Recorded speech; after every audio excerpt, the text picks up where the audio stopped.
السلام عليكم. اليوم غادي نهضروا على موضوع مهم كيهم بزاف د الناس.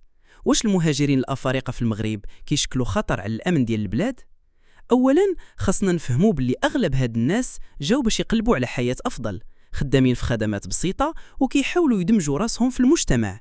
لكن بحكم الاعداد الكبيره كاين بعض المشاكل الصغيره بحال التنافس على الشغل او السكن، وهذا الشيء ممكن يخلق توترات.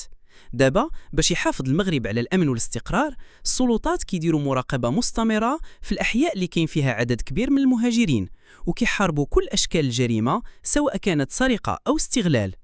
منذ 2014 المغرب بدا برنامج لتسويه وضعيه المهاجرين بشكل قانوني، وكيعطيهم بطائق اقامه باش يقدروا يعيشوا قانونيين، وهذا الشيء كيعاون بزاف في التقليل من المشاكل.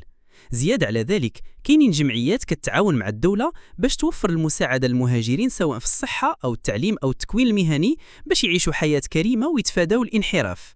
الحكومة كذلك كتقوم بحملات توعية باش تزيد الفهم والتسامح بين المغاربة والمهاجرين، وكتحارب كل أشكال العنصرية والكراهية. الخلاصة هي أن المغرب كيدير مجهود كبير باش يضمن التعايش والأمن، والمخاطر الأمنية اللي كتكون هي بسبب مشاكل اجتماعية واقتصادية، ماشي بسبب المهاجرين بحد ذاتهم. نتمنى يكون هذا الفيديو فادكم، وما تنسوش تشاركوا وتكتبوا لنا آراءكم في التعليقات. السلام عليكم.